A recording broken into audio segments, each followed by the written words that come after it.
Salut à tous, encore une vidéo présentation d'espèces. Là, vous en avoir quelques-unes pour les prochains jours, les prochaines semaines, parce que j'avais tout reçu de manière groupée. Donc là, je vous présente une espèce qui est maintenant bien connue dans le monde de la myrmécologie, surtout dans le monde des exotiques. C'est une des espèces entre guillemets maintenant qu'on trouve assez facilement, mais qui, je trouve, au niveau budget, qui est surcoté.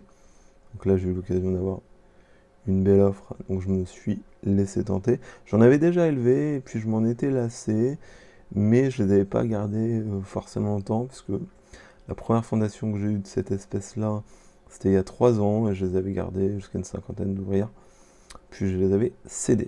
Et là, je me suis dit, allez, on retente l'aventure, on va essayer de les garder plus longtemps. Donc là, je vous montre une espèce, une grosse espèce africaine, de très grosse taille, qui est bien connue, que vous avez pu voir sur plusieurs chaînes de myrmécologie, notamment vous avez pu en voir sur la chaîne à l'époque de Snake Reptile, si je dis pas de bêtises.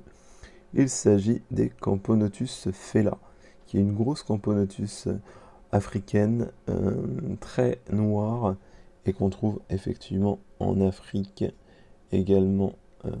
C'est qu'en Israël, il y en a qui sont proposés. Voilà, donc c'est une Camponotus qu'on trouve entre guillemets africaine, Moyen-Orient. Si je ne dis pas de bêtises, n'hésitez pas à me reprendre. Là, pour le coup, je ne suis pas sûr de moi. Donc c'est une Camponotus de grosse taille, hein. Comme vous voyez, la gine l'a fait 2 cm quasiment. Euh, donc j'ai eu de la chance, je l'ai reçu avec des ouvrières et un tout petit peu de couvain. Donc là, elle a 3 ou 4 ouvrières de mémoire.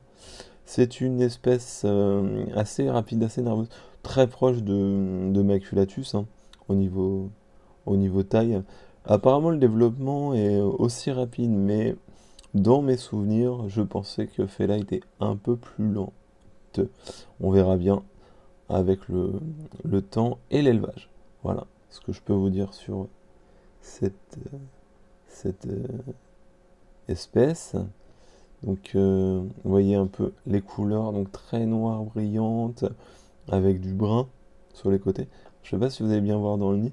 Donc en même temps, j'en profite, hein, je vous présente. C'est un petit nid, donc je pense que c'est en béton cellulaire. C'est un petit nid qui est proposé normalement sur un site australien bien connu. Et moi, j'ai réussi à le retrouver chez nos amis les Chinois. Donc c'est exactement la même chose, hein. C'est exactement pareil. Donc vous avez le nid avec une cuve, le bloc que vous pouvez enlever, remettre, du substrat, et voilà. Donc j'ai réussi à l'avoir pour une quinzaine d'euros de mémoire. Donc voilà, je me suis dit, tiens, on va tenter encore une petite chinoiserie en test. Donc voilà, j'espère que là vous allez bien voir les fourmis. Vous voyez, elles ont une larve là, qui est trimballe. Il y avait également une grappe d'œuf. Voilà. Et elles sont quand même très actives. Pour information, elles ont déménagé en 5 minutes chrono. J'étais étonné. Alors il y a toujours, je vais vous montrer ça, hein. À l'air de chasse, il n'y a rien d'extrême. Donc, vous voyez l'air de chasse. Elles étaient dans un tube comme ça, et j'ai à peine posé le tube que ça a tout de suite déménagé et pris possession des lieux. Donc, je vais vous montrer un peu le setup qui est basique, hein. Donc vous avez le module comme ça, et puis l'air de chasse avec. Voilà. Donc pour le moment, je leur laisse leur tube si elles ont besoin. Ça leur fait au moins un abreuvoir.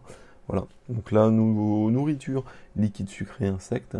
Également, donc cette espèce, étant donné d'où sa provenance, a besoin d'être chauffée. Et donc voilà, il faut prendre le temps de les chauffer. Elles vont peut-être avoir une petite pause hivernale à température ambiante pour le coup. Et puis voilà, à voir ce que ça va donner avec le temps. Logiquement, je devrais. C'est pas une espèce compliquée, donc ça devrait le faire logiquement. Voilà. Bon, j'espère que ça vous a plu, j'espère que la vidéo sera bonne en termes qualitatifs et visibilité des fourmis. N'hésitez pas, comme je vous le dis toujours, à me faire des retours pour essayer de m'améliorer. Je sais que je suis loin d'être un champion de la vidéo et du montage, mais voilà, je tenais à vous faire une petite vidéo pour partager. Parce que comme d'habitude, hein, je suis un peu, je commence à être vieux maintenant, mais la myrmécologie, ça reste de la myrmécologie. Il faut être passionné, ça c'est sûr, mais il faut partager et puis voilà, échanger ses connaissances, ne pas tout garder pour soi. Après, je sais que c'est pas toujours évident, Mais voilà, moi mon but c'est de partager avec vous, vous donner mes méthodes de maintenance. Quand je vous donne des méthodes, c'est ce que j'utilise moi, c'est pas quelque chose que j'ai lu et que je vais vous recracher en vidéo. Vous donne vraiment ce qui marche chez moi. C'est un vrai retour que je vous fais. Voilà. Ben voilà, merci à tous, excellente journée à vous. Salut, salut, salut, à très bientôt.